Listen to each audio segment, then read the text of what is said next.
quiere hablarnos el día de hoy. Vimos la semana pasada, ¿verdad? Cómo Dios nos llama a cada uno de nosotros piedras vivas, ¿verdad? Y eso es algo increíble porque podemos ver a través de la palabra de Dios que Dios ya no nos está llamando necesariamente a construir un edificio, ¿verdad?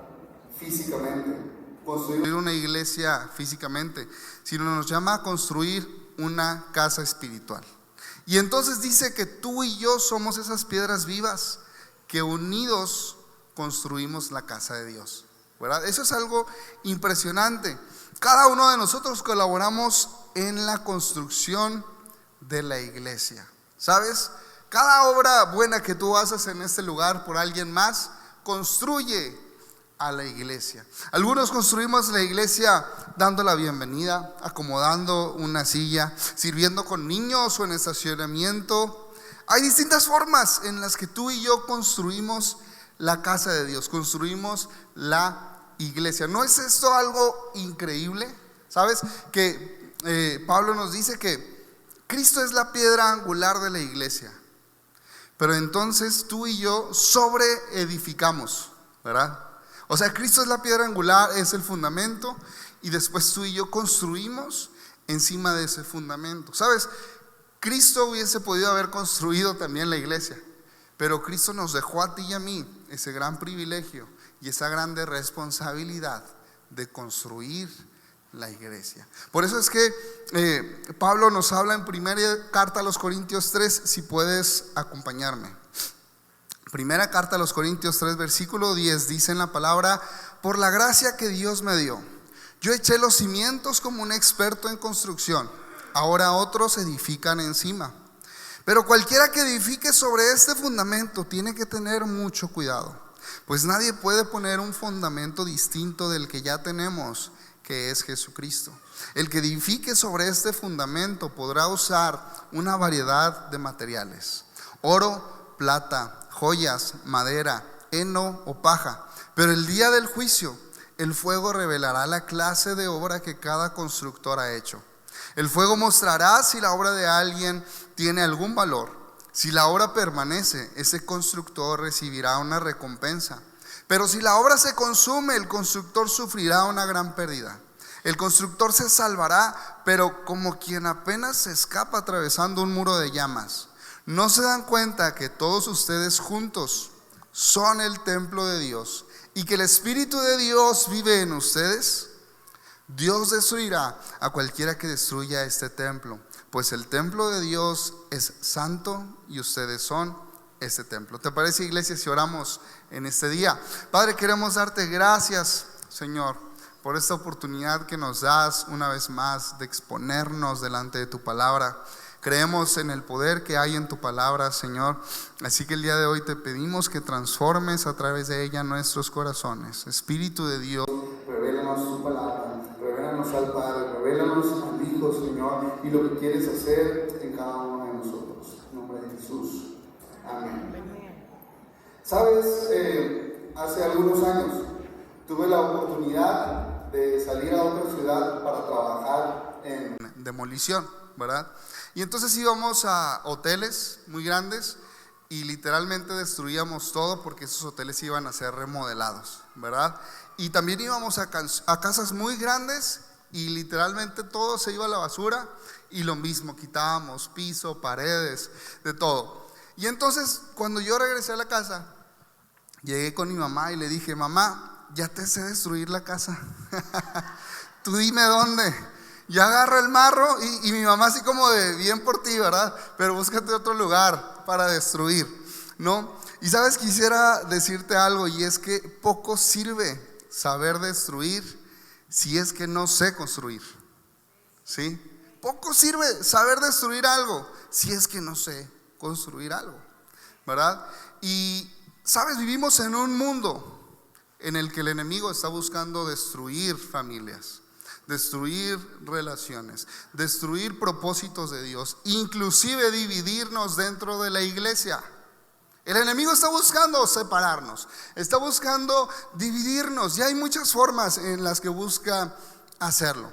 Pero entonces vemos a Pablo hablando en primera carta a los Corintios 3 y nos dice que tú y yo construimos juntos la casa de Dios. ¿Sí? Tú y yo construimos juntos, tenemos esa tarea, ese privilegio, esa responsabilidad que Dios nos dio de construir la casa de Dios. Y de manera figurativa utiliza, ¿verdad?, ejemplos de materiales. Nos habla de oro, plata, joyas, madera, heno y paja. Y de esta forma ejemplifica la calidad de materiales que podríamos utilizar, ¿verdad? No todos los materiales son buenos para construir, o no todos los materiales son tan fuertes, ¿verdad? No todos los materiales son tan buenos para hacerlo. Entonces Pablo está hablando de estos tipos de materiales y termina diciendo, sabes, en el día del juicio estas obras serán probadas con fuego, y el fuego mostrará si nuestro trabajo al edificar tiene valor. ¿Sí? El fuego será puesto a prueba a través del fuego. Y entonces ahí se va a ver qué obras permanecen y qué obras no permanecen, ¿verdad? Pero algo increíble es que Pablo no solo termina ahí hablando de la calidad de materiales que podríamos utilizar, sino que además Pablo dice que tú y yo podríamos destruir el templo de Dios. Ahora quiero decir algo, y primero es que no creo que ninguno de nosotros quiera destruir el templo de Dios, y ni tampoco creo que pueda, ¿sabes? O sea, no podemos hacerlo. Pero sí creo que eso hace que se forme una pregunta dentro de nosotros, y esta podría ser: ¿cuál es la forma correcta de construir el templo de Dios, que es la iglesia? Sabes, estuve tentado a titular este mensaje: mamá, ya te sé destruir la casa, pero no. Buscando un título medio Dante Gebel. A ver, es más, quisiera preguntar, ¿dónde están aquí las fans de Dante Gebel? Yo sé que hay muchas, ¿verdad? Pero no, este título se llama Embelleciendo la iglesia, ¿ok? Embelleciendo la iglesia. Y sabes, quisiera decirte algo, y es que quien tiene la oportunidad de trabajar en un lugar muy grande sabe que un lugar muy grande requiere siempre de mucho mantenimiento, ¿sí? Siempre hay algo nuevo que está por restaurarse, ¿verdad? Algo que se descompuso, y en un lugar muy grande sucede de esta manera. Quisiera decirte que aquí en ese lugar sucede algo así, ¿sabes? Hay bastantes reparaciones y mantenimiento que constantemente se está haciendo. Y hablamos de cosas que normalmente no se ven, ¿verdad? Hablamos tal vez de instalaciones eléctricas, de drenaje, tuberías, etcétera, etcétera. Y son cosas que tal vez no se ven. Y de la misma forma en nuestras casas pasa algo similar, ¿verdad? De pronto arreglamos algo y ya sabemos que se descompuso el carro, ¿verdad? Y siempre estamos reparando algo. O de pronto entramos en este dilema entre si tenemos que reparar algo o si queremos embellecer algo, ¿verdad? Porque decimos, no, bueno, me llegó un dinero, ¿en qué lo voy a destinar? ¿En reparar esto que está mal, o en pintar esta pared? ¿Verdad?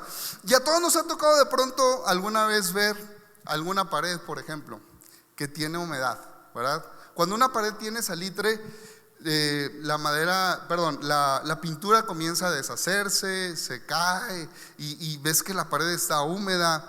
¿Sabes tú que sería un error si tú y yo quitamos esa pintura y volvemos a pintar una pared con salitre? ¿Qué es lo que va a pasar al paso de algunos meses o al paso de un año? El salitre va a volver a notarse, va a volver a resaltar en ese lugar, ¿verdad? ¿Por qué? Porque no está completamente reparada esa pared, solamente se pintó por encima. Y muchas de las veces en nuestra vida podría suceder algo similar. Podríamos enfocarnos en pintar algo que de pronto ya no se ve tan bien, pero no nos estamos dando cuenta que el lugar está dañado. Que si queremos realmente mejorar ese lugar, tenemos que ir al fondo del problema, ¿verdad? Y muchas veces nos vivimos tal vez tratando de esconder los síntomas, pero no atacamos la enfermedad en sí, ¿verdad? Tratamos de atacar lo superficial, lo que podemos ver, lo que en el momento va a hacer que parezca que todo está bien, pero tal vez no estamos yendo al fondo de la situación, tal vez no estamos restaurando el fondo de la situación, ¿sabes? Y creo que como iglesia también podría ser algo similar. Muchas veces la forma de embellecer la iglesia es primero restaurándola, ¿sí? Hay veces que la iglesia se embellece, pero hay veces que la iglesia se restaura. Y podríamos hacernos profesionales en saber encontrar el salitre, pero sabes, quiero decirte que el día de hoy el deseo de parte de Dios es que tú y yo seamos restauradores, ¿sabes? Ese es el propósito de Dios, que tú y yo podamos restaurar. Y el día de hoy vamos a hablar de este tema: ¿cómo construimos la iglesia? Embelleciendo la iglesia. Y quiero que veamos un ejemplo de esto. Vamos por favor al libro de Génesis capítulo 9, versículo 20. Vamos a leer una historia. Esta historia nos habla de Noé, aquel hombre a quien Dios usó, ¿verdad? Para construir un arca, como lo veíamos hace algunas semanas, y salvar a su familia. Y vamos a ver una situación que pasó Noé junto con sus hijos. Génesis 9, versículo 20. Después del diluvio, Noé comenzó a cultivar la tierra y plantó un viñedo. Cierto día bebió del vino que había hecho y se emborrachó, y estaba recostado y desnudo dentro de su carpa. Cam, el padre de Canaán, vio que su padre estaba desnudo y salió a contárselo a sus hermanos. Entonces Sem y Jafet tomaron un manto, se lo pusieron sobre los hombros y entraron de espaldas a la carpa para cubrir a su padre. Mientras lo hacían, miraban hacia otro lado a fin de no ver a su padre desnudo. Cuando Noé despertó de su estupor, se enteró de lo que había hecho Cam, su hijo menor. Entonces maldijo a Canaán, el hijo de Cam: maldito sea Canaán, que sea el más inferior de los siervos para con sus familiares. Entonces dijo Noé: bendito sea el Señor, Dios de Sem, y sea Canaán su siervo. Que Dios extienda el territorio de Jafet, que Jafet comparta la prosperidad de Sem, y sea Canaán su siervo. Sabes, estamos viendo aquí una historia en la que Noé, el padre de familia, ¿verdad?, de esta familia a quien Dios salvó, ya bajan del arca y Noé construye un viñedo. Y entonces Noé se emborracha bebiendo vino. Y dice la Biblia que lo vio uno de sus hijos llamado Cam. Y Cam, lo dice otra versión, se burló de Noé y además fue con sus hermanos a contarle lo que estaba haciendo su padre. Pero en cambio vemos en la actitud de sus dos hermanos, de Sem y Jafet, que ellos tomaron una túnica y caminando hacia atrás para no ver a su padre desnudo, lo taparon, lo cubrieron. Y eso nos habla de algo muy importante, porque eso nos refleja dos actitudes que podemos tú y yo tomar ante la falla de otros. Una de esas actitudes tiene la intención de exponer, y otra de esas actitudes tiene la intención de restaurar. Y quisiera que viéramos cuáles son las raíces de cada una de ellas. La raíz de exponer es burlarse de otra persona, ¿sí? Es rebajar a alguien para sentirse uno moralmente superior, ¿sabes? Porque si otro lo hizo muy mal, entonces yo no estoy tan mal, ¿verdad? Y la actitud de cubrir a otro es procurar la restauración de alguien más. Quisiera preguntarte, ¿servía o sirvió de algo que Cam expusiera a su padre delante de sus hermanos? ¿No? ¿No refleja honra la actitud de Sem y de Jafet ante la falta de su padre? ¿Sí? ¿Sabes? Podemos ver a Noé en esta situación que evidentemente se encuentra borracho, ¿sí? O sea, se encuentra fuera de sí mismo. Cuando Sem y Jafet tienen la intención de no ver la desnudez de su padre y de caminar hacia atrás para cubrirlo, es porque ellos tienen la intención de restaurar a su padre. ¿Qué quiere decir eso? Que Sem y Jafet sabían que esa no era el estado natural de su padre, ¿sí? Sabían que su padre se encontraba cometiendo un error. Sabía que ese error tenía que ser cubierto y tal vez resuelto. Yo creo que al otro día que Noé se enteró, sus hijos hablaron muy probablemente con él, ¿verdad? Pero sabían que no estaba en un estado conveniente, no estaba en un estado natural. Por lo tanto tenían que cubrirlo. Sabes, tú y yo, al ser hijos de Dios, Y al enfrentarnos constantemente con fallas de otras personas o con fallas propias, la actitud correcta que tenemos que tener es creer que estas personas que están fallando no están en su estado natural, ¿sí? Es creer que Dios aún quiere hacer un milagro en sus vidas. Dios aún tiene obra por hacer en estas personas, aún está por restaurarlas. Y es entonces cuando tú y yo, en actitud de honra, no exponemos la falta de alguien más, sino que somos capaces de cubrir y de honrar a alguien más. ¿Sabes? La honra es parte de nuestra cultura como iglesia. La honra es parte de nuestra cultura, ¿sí? Honramos a los demás. ¿Por qué? Porque sabemos que Cristo ha dado su vida en la cruz del Calvario por cada una de las personas. Pero quisiera que pudiéramos preguntarnos como iglesia, ¿cuál es nuestra actitud cuando vemos la falta de alguien más? ¿Cuál es nuestra actitud? Podemos ver que cuando Noé se dio cuenta de esto, maldijo a Canaán, el hijo de Cam, ¿sí? Y bendijo a sus otros 2 hijos. Y al paso de la historia podemos ver que Israel, cuando conquista a Canaán, precisamente están conquistando el territorio de uno de los otros hijos de Noé, ¿sí? Entonces podemos ver que hay un principio tan grande cuando tú y yo podemos cubrir a otros. Quisiera que vayamos por favor a Gálatas capítulo 5. ¿Sabes? Y teniendo esta pregunta en mente, ¿de qué manera tú y yo podemos restaurar a la iglesia? ¿De qué manera tú y yo podemos embellecer a la iglesia? Vamos por favor a Gálatas 5 versículo 2. Pablo está hablando y dice: presten atención, yo Pablo les digo lo siguiente: si dependen de la circuncisión, ahorita vamos a hablar sobre eso, para hacerse justos ante Dios, entonces Cristo no les servirá de nada. Lo repito, si pretenden lograr el favor de Dios mediante la circuncisión, entonces están obligados a obedecer cada una de las ordenanzas de la ley de Moisés. Pues si ustedes pretenden hacerse justos ante Dios por cumplir la ley, han quedado separados de Cristo, han caído de la gracia de Dios. Sin embargo, los que vivimos por el Espíritu esperamos con anhelo recibir por la fe la justicia que Dios nos ha prometido. Pues una vez que depositamos nuestra fe en Cristo Jesús, de nada sirve estar o no circuncidado. Y quiero poner en paréntesis lo que dice aquí: lo importante es la fe que se expresa por medio del amor. Ustedes corrían muy bien la carrera. ¿Quién les impidió seguir la verdad? Seguro que no fue Dios, porque Él es quien los llamó a ser libres. Quiero que digamos libres, ¿verdad? ¿Por qué habla Pablo aquí de libertad? Ahorita lo vamos a ver. Versículo 13: pues ustedes, mis hermanos, han sido llamados a vivir en libertad, pero no usen esa libertad para satisfacer los deseos de la naturaleza pecaminosa.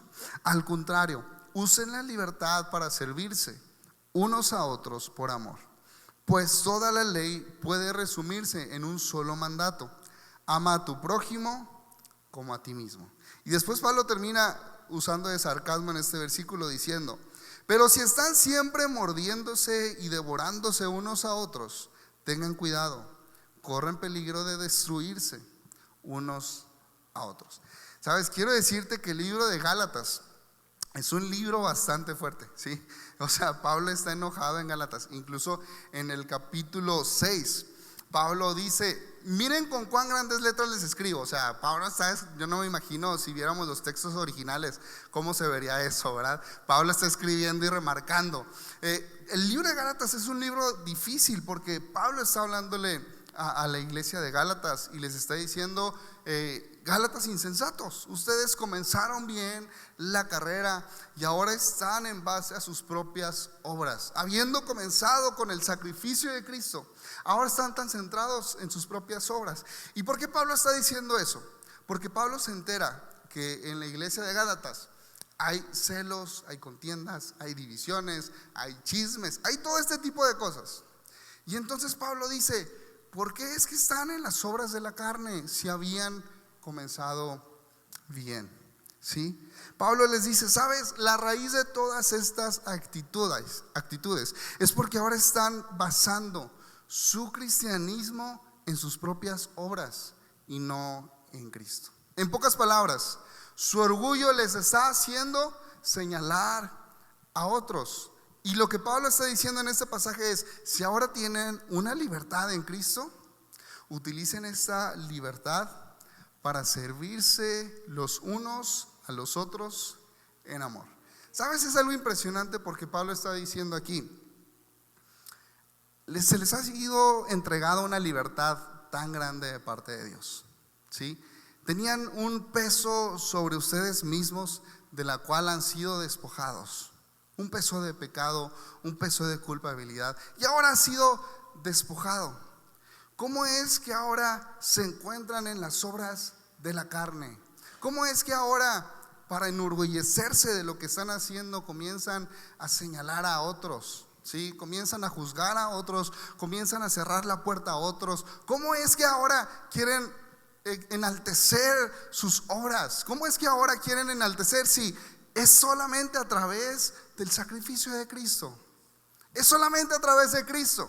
Por eso Pablo termina diciendo aquí: si ahora tienen una libertad tan grande en Cristo, ¿sí? Si ahora ya no hay algo por lo cual tienen que pagar, si ahora Cristo ya no les está pidiendo que paguen esa deuda impagable, ahora utilicen esa libertad para servirse unos a los otros en amor.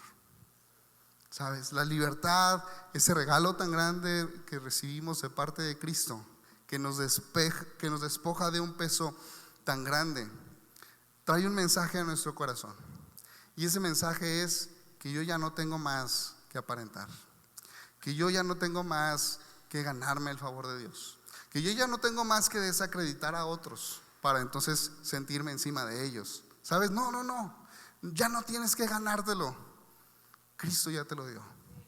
Ahora esa libertad tan grande, ahora esa ligereza que sientes, es para que puedas voltear y simplemente amar a otros, servir a otros. Esa libertad te quita ese peso tan grande en el cual ya no tienes que demostrarle nada a Dios. Ya no se lo tienes que demostrar porque Cristo lo hizo por ti. Ya no le tienes que demostrar a Dios ni a nadie más. Solamente amas a las personas. Y por eso es que Pablo en Gálatas 6:14, uno de mis versículos favoritos de la Biblia, dice: pero lejos esté de mí gloriarme, sino en la cruz de nuestro Señor Jesucristo, porque en el mundo me es crucificado a mí y yo al mundo. ¿Verdad? Pablo en este mismo capítulo que está diciéndoles a los Gálatas: les escribo con letras tan grandes, esos que piden que se circunciden, es para su propia gloria. Y entrando un poquito en este tema de la circuncisión, no vamos a entrar en detalles, ¿verdad? El que sabe, si no, búsquelo ahí en ChatGPT. Pero Dios le había dado a Abraham algunas instrucciones para el pueblo de Israel. Una de ellas era la circuncisión. Y la circuncisión decía que quien la tenía era parte del pueblo de Dios. Pero sabes, después de Cristo, viene Cristo, y ahora lo que Pablo está diciendo: Dios ya no busca una circuncisión de carne, sino de corazón. Dios busca una circuncisión de corazón. O sea, que Dios busca un cambio espiritual en cada uno de nosotros, ¿verdad? Pero seguía un grupo de personas diciendo: si no se circuncidan, entonces no serán parte del pueblo de Dios, no serán aceptos. Y si no son judíos, menos, ¿verdad? Y ahora vemos a Pablo diciendo: no, ni uno ni el otro. Sí, hemos sido libres de una carga tan grande, no para separar, no para destruir, no para apartar a los unos de los otros, no para decir quién sí y quién no. Hemos sido despejados de un peso tan grande. Tenemos la libertad de Cristo para servirnos los otros en amor. Eso es increíble, ¿sabes? Porque entonces Dios quita de nosotros el peso de ser jueces de nuestros hermanos, ¿sabes? Dios quita de nosotros muchos pesos. Ya, y entonces ya lo que hacemos ya no es con una mala intención, ahora es solamente en amor, ¿sí? Ya, ¿por qué? Porque entendemos que lo demás le corresponde a Cristo. Lo demás le corresponde a Cristo. Y entonces, ¿cómo nos edificamos los unos a los otros? En amor, ¿sí? ¿Sabes? Lo dice Pablo: lo importante es la fe que se expresa por medio del amor. Eso es lo importante. ¿Sabes? De nada serviría haber sido perdonados, haber sido restaurados, si el día de hoy no tengo la libertad de servir a otros en amor. Si el día de hoy vivo todavía con la carga de tener que señalar a otros para entonces sentirme justo, entonces no he recibido una verdadera libertad. Una libertad que no es para condenar, no es para señalar, sino para servir a otros en amor. Y quiero decirte que en esta casa, iglesia, restauramos en amor. En esta casa restauramos con amor. Y te pido perdón si alguna vez no lo hemos hecho así. Sinceramente puedo pedirte perdón si alguna vez no lo hemos hecho de la mejor manera, ¿verdad? Creo que estamos aprendiendo a hacerlo. Y nuestra intención es que podamos crecer en amor. No a través de ninguna otra forma, no a través de condenación, no a través de decirte que si sales de esta iglesia serás maldecido. No. A eso Dios no nos llamó.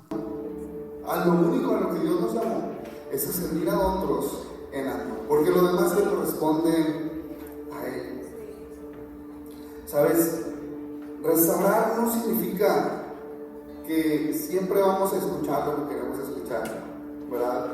No significa que no vamos a ser discipulados, no significa que no vamos a recibir consejo de alguien más. Vemos en la Biblia incluso a Natán confrontando a David, pero una confrontación que fue con la intención de que David fuera restaurado, de la manera en que David verdaderamente pudiera arrepentirse delante de Dios y cambiar su camino. ¿Sabes? La forma de construir la iglesia es restaurando a otros.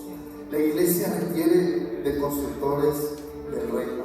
¿Sabes? Podemos recordar la vida de Nehemías estando en Babilonia. Se entera de que Jerusalén ha sido destruido. Y entonces dice la Biblia que Nehemías llora, después ora y ayuna, porque sabe lo que ha pasado en Jerusalén. ¿Sabes? Quiere decirte que un restaurador tiene un corazón que se conmueve por lo que está roto. ¿Sabes?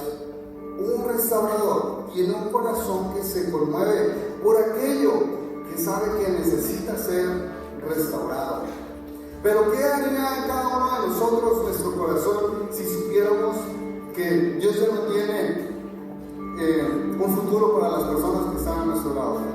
Si supiéramos que Dios ya no puede cambiar a alguien más, pues entonces puedo criticar y puedo juzgar. Pero cuando yo, como hijo de Dios, entiendo que hay tantas áreas en nuestras vidas, en nuestra iglesia, en nuestras familias, en cada uno de nosotros, que aún Dios desea restaurar, puedo ser alguien que cubre por amor. Puedo ser alguien que sirve a otros en amor. Y el día de hoy podemos decir, ¿cómo podemos construir la iglesia de Cristo? Hay muchas maneras, pero quisiera dar una lista, orando los unos por los otros. ¿Sabes qué poderoso es cuando tú y yo nos unimos en oración los unos por los otros? Y no esta oración de cuéntame el chisme para orar, ¿verdad? Sino verdaderamente una oración de interés en orar los unos por los otros. ¿Sabes? Enseñando la Biblia, construimos el reino de Dios. Aquello que Dios te ha permitido entender, aquello que Dios te ha permitido conocer, cuando tú les pones delante de otros, construyes el reino de Dios. Cuando tú discipulas a otros, construyes el reino de Dios. Cuando acompañas el crecimiento espiritual de alguien más, y cuando restauramos a otros, también construimos el reino de Dios. Familia, Dios ha levantado en esta iglesia restauradores. Dios ha levantado en esta iglesia personas que construimos el reino de Dios, personas que construimos la iglesia y con los mejores materiales, no con el heno o la paja que ante el fuego se quema, ¿verdad? Sino con los mejores materiales. Construimos la casa de Dios, porque si Cristo es la piedra angular, tú y yo seremos parte de ese edificio que sigue construyéndose. Tú y yo seremos parte de lo que Dios sigue haciendo entre nosotros, y eso solamente podemos hacerlo en unidad. Y si el enemigo destruye, nosotros construimos. Si el enemigo divide, nosotros unimos. Si el enemigo hiere, nosotros restauramos. Porque hemos sido llamados a eso, familia. Hemos sido llamados a eso. Dale un fuerte aplauso. Gracias a Cristo. Que ahora tú y yo ya no tenemos que tomar un lugar que ya no nos corresponde. Cristo ya lo hizo por nosotros.